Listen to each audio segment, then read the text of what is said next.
Magyarország jelenléte a világban sokféleképpen elképzelhető, de ebből két művészi ág kiemelkedik. Először a rokont említeném, a filmet, amely szinkronizálható, és így nagyon könnyen kerülhet be a forgalomba, nemzetközi forgalomba. A másik, amely még szinkronizálás sem kíván, és így konvertibilis művészeti ág, a zene. Tehát, hogyha mi bizonyítani tudjuk külföldön, együtteseinkkel, hazánknak egy bizonyos kulturális, szellemi színvonalát, és az abban megszólaló zenékkel, netántán alkotóművészeink és előadóművészeinknek a képességeit, akkor ez egy olyan jelenlét a világban, amit nem tudunk pótolni semmi másra. Utazó létszám 101 fő. Indulás reggel 7 órakor a Pollák Mihály térről autóbuszokkal Riminibe. Érkezés körülbelül 24 órakor. Ez áll a Magyar Rádió és Televízió szimfonikus zenekarában kiosztott útipapíron. Általában sajtóhíradás nélkül így indul hangversenykörútra egy-egy magyar zenekar vagy együttes.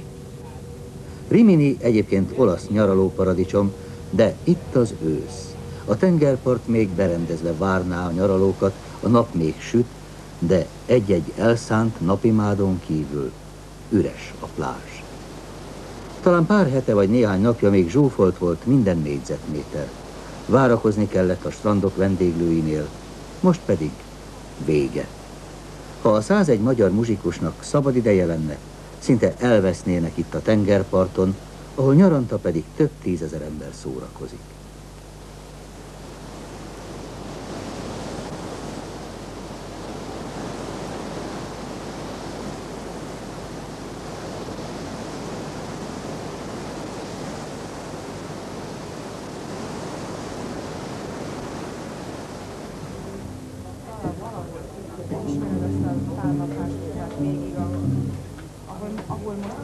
Ám távol a parttól, benn Rimini városának közepén most is nagy a forgalom.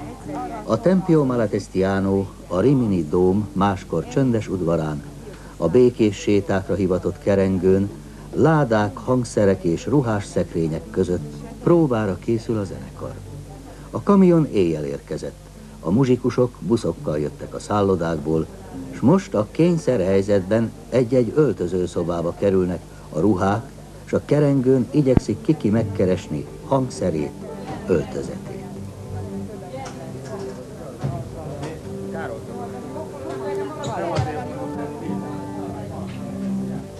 Ha azután megkerül egy-egy hangszer, pár hangot természetesen meg kell szólaltatni. A zenekar hárfása pedig a kamionban tud csak gyakorolni, az ő hangszerére az első nap nincs szükség.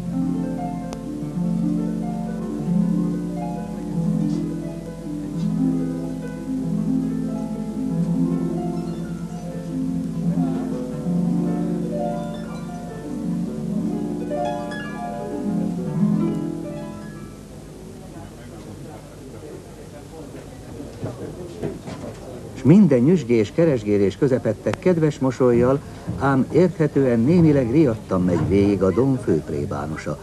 Persze kicsit szokatlan ez a vásári nyüzsgés itt a templomudvaron. Mit gondol most a turné elején a zenekar vezetőkarmestere, Ligeti András? Általában a turnékat két alapvető kategória határozza meg. Az egyik a műsor, a másik pedig az utazás mennyisége. Na most természetesen itt a koncerttermek minősége, akusztikája, mérete is nagyon döntő, de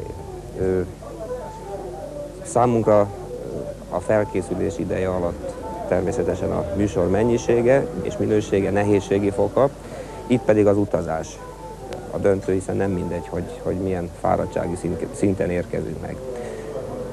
Ezt a turnét úgy tudnám jellemezni, hogy úgy mennyiség tekintetében, tehát az eljátszandó darabok száma, ami összesen 15, mint utazás mennyiségében nagyjából egy 3-4 hetes turné igényeit támasztja.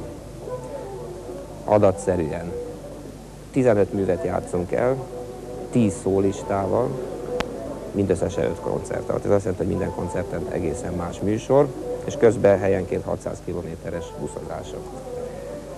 És a zenekarnak nagyon jó kell játszani. Na most ezt mindig mindenki elmondta, ez így természetes, soha még nem hallottam sem karmestertől, sem koncertmestertől, senkitől, hogy most lehet gyöngédre játszani, nem fontos a koncert, mindig azt mondjuk, hogy nagyon fontos.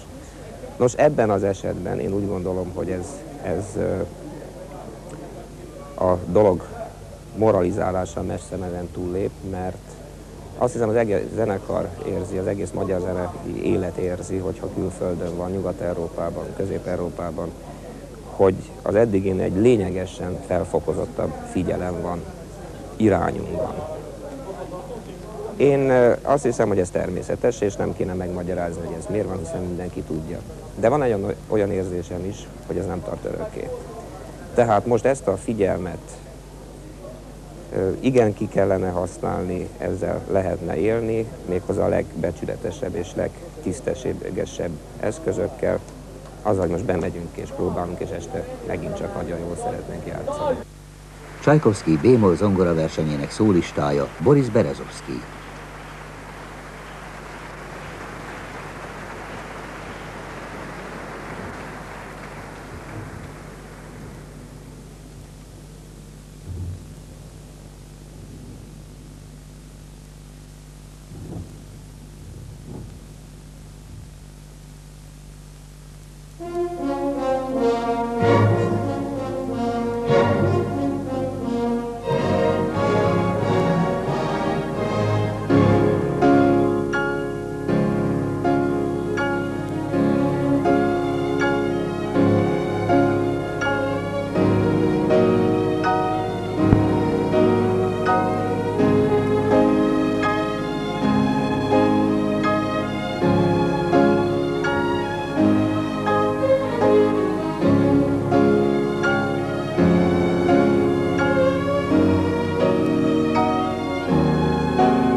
kincstári optimizmus nélkül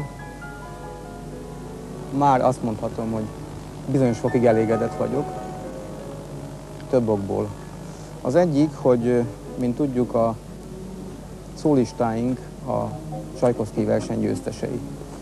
Egy orosz zongorista, egy japán hegedűművész és egy finn csellista működik közre a koncertjeinken, akiket azért hívtak meg, mert a világhírnév küszöbén állnak.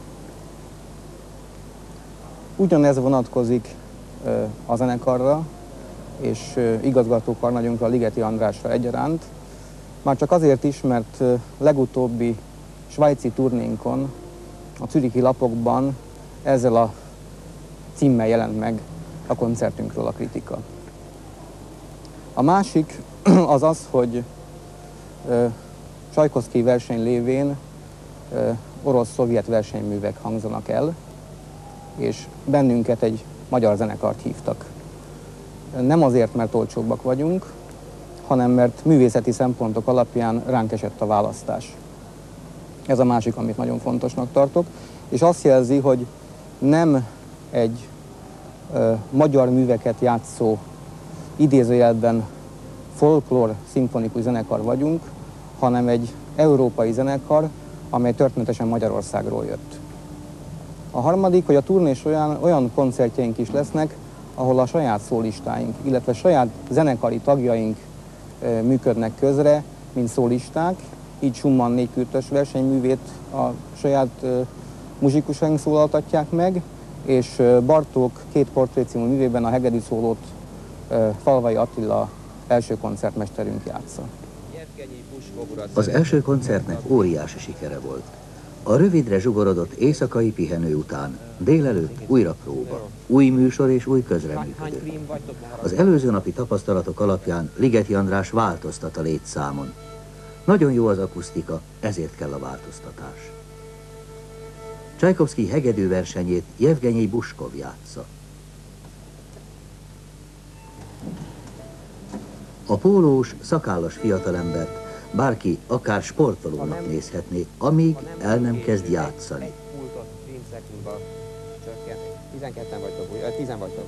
Egy 10-8-at be tudunk venni, jó? Nem, ebben a többi az 12-es, ugye? Ebbe. Hát 2 ember elmegy, hát lentről meghallgatja. Hát.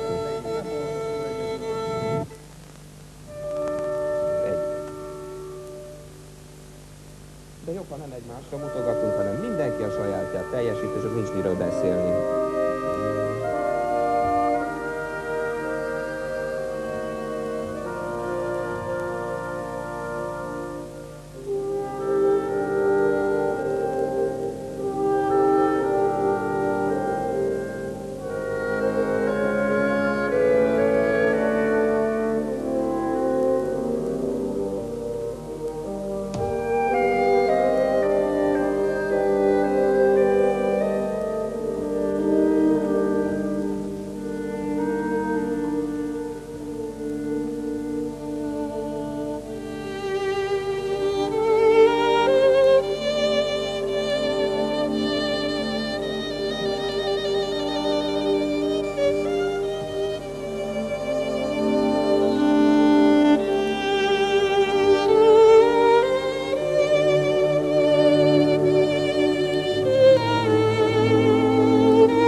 Csajkovszky rokokó variációinak szólistája Gustav Rivinius, aki Németországból érkezett, s aki ugyancsak a Csajkovszky verseny egyik helyezettje.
Rimini éjszakai fényei még csalogatnak, ám az idegenforgalom már ugyancsak megcsappan, a koncert után fáradt zenészek pedig lepihennek, mert másnap irány Svájc.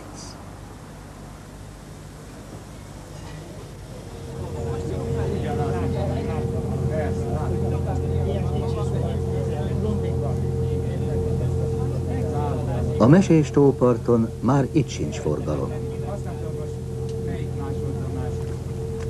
A szálláshely Lugano. Tegnap ürült ki a csodás szálloda, de épp csak annyi ideje marad az utazóknak, hogy berakodjanak szobáikba, s a buszok már indulnak a közeli Locarnóba, ahol a koncert helyszíne a Chiesa di San Francesco.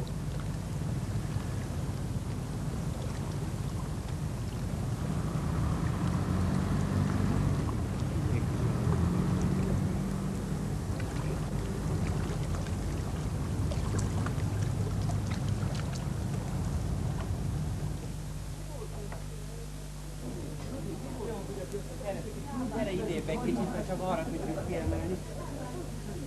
Jó? Így. Akkor ezt vedd ki, ezt.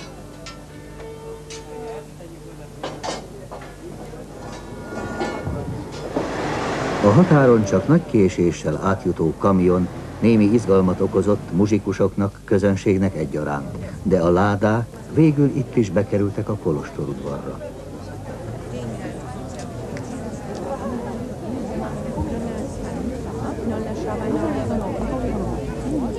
Gyönyörű, meleg este van. Schumann 4 körtre írt versenyművében már is szól Keveházi Jenő, Füzes Péter, Keveházi János és Kis László hangszere.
A templom előtti terített asztalokon a szünetben üdítők és szendvicsek várják a lelkes közönséget.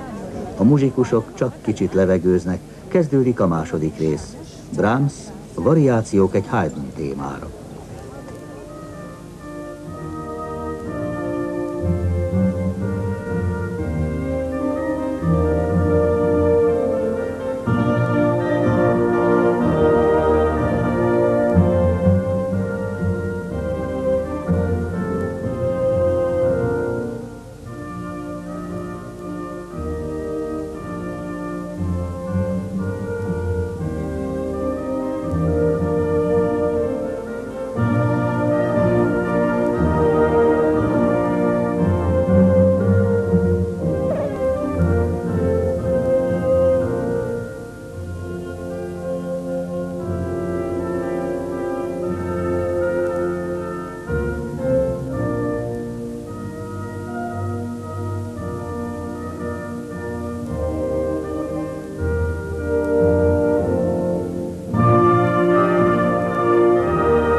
Ismét rövid éjszakai pihenés.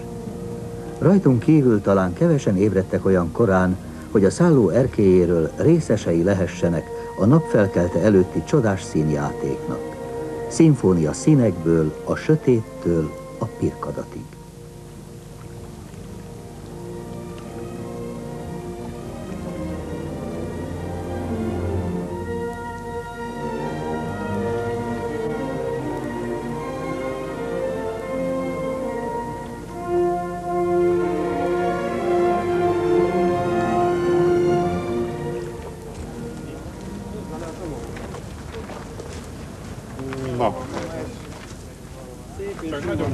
Mire a nap feljön, már készen várnak a buszok. Újabb csomagolás és pakolás.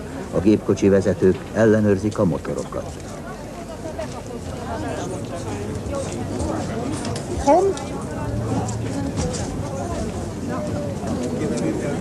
A vándorló művészdiplomaták csomagjai bekerülnek már megszokott helyükre, és azután indulás tovább, vissza Olaszországba. Irány a Novarrai szálláshely, onnan pedig Torino.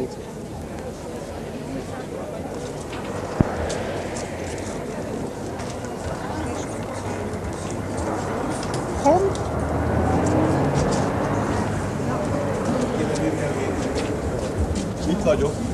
Vegyük a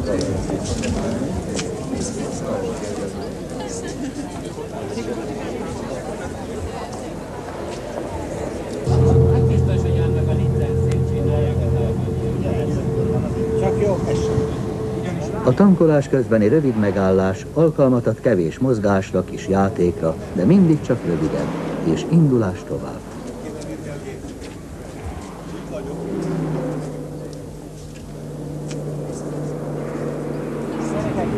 Az autóbuszban pedig van idő jókedvű beszélgetésre.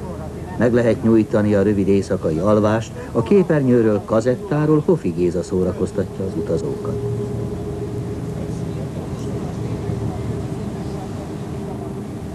Délután érkezik a karaván Torinóba. Itt várja az együttest a közben ideérkezett énekkar és a Pestről jött szólisták, Sólyom Nagy Sándor és Molnár András. A Teatro Reggio a város közepén van. A kamionsofőr, hogy el ne tévedjen, egy taxist szerez, aki benavigálja a színházig. Csak rövid próbára van idő. Bartók két portréjának hegedű szólistája Falvai Attila, a zenekar hangversenymestere.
Ez a turné, ez egy szezonkezdés és egy évforduló volt.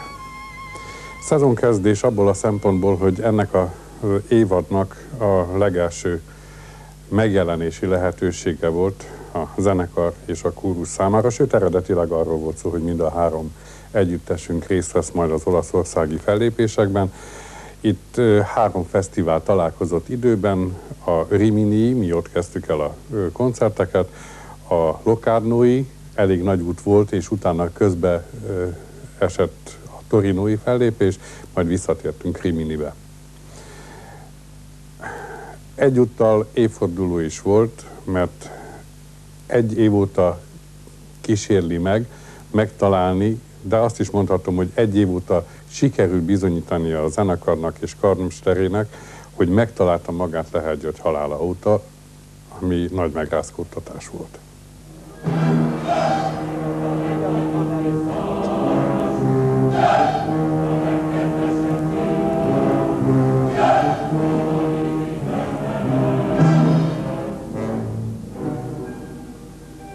Kedves édesapánk,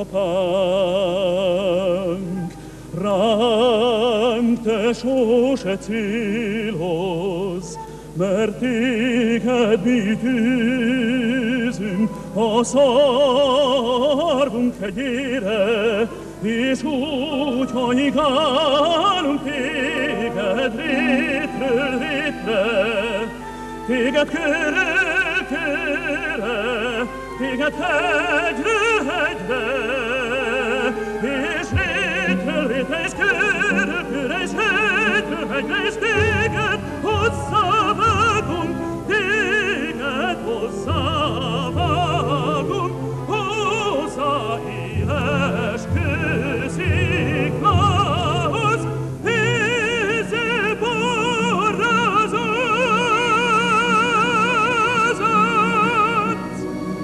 Kedves édesapánk,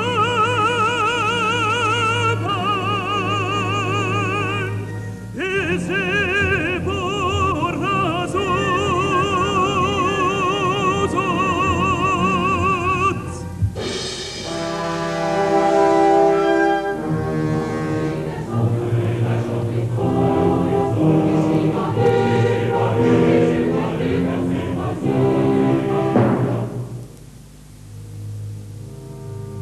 Édes szeretteim, kedves gyermekeim, gyertek, gyertek haza, gyertek vélem haza, jó anyátok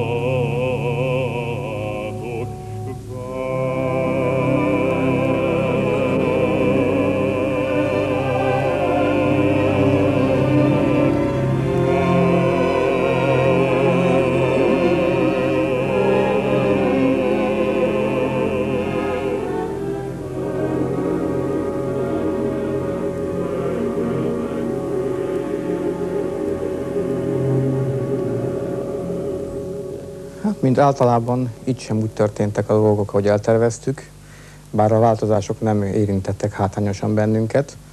A japán hegedűművésznő helyett, aki beteg lett, egy szovjet hegedűművészt kaptunk, Jevgenyi Buskovot, aki kiválóan játszotta Csajkovszky hegedű versenyét, és a finn csellista helyett a verseny másik nyertese, egy német Gordonka művész látta el a szólista feladatát. Kritika is van nálam, igazából nem szívesen szoktam kritikát olvasni, minden dicsérő kritika ugyanazokkal a fordulatokkal él, rossz kritikákból meg senki nem idéz. Ezzel együtt meg kell mondjam, hogy rossz kritika nem volt. Egyöntetően dicsérték a lapok az énekkart, a zenekart, külön kiemelték Ligeti Andrást, akinek a vonzó személyiségéhez nagy muzikalitás és szenvedély párosult. Úgyhogy végül mindent összevetve ez egy igen fáradtságos, de eredményes és jó hangulatú turné volt. Ahogy Olaszországban gyarapodtak a koncertek, úgy nyugodtam és nyugodtunk meg, mert azt hiszem, hogy ennek a két együttesnek a jelenlegi állapota, ami független turnétól, független programtól lehetővé tesz egy ilyenfajta túlterhelést, hogy ezt majdhogy nem könnyedén, és szerencsére nagyon nagy sikerrel tudtuk végigcsinálni.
E rövid, zenés képes híradás lett légyen krónikása ennek az útnak, amelyről talán a hazai közönség nem is tudott, de amelynek során ismét csak sok magyar művész képviselte Európában a magyar művészetet.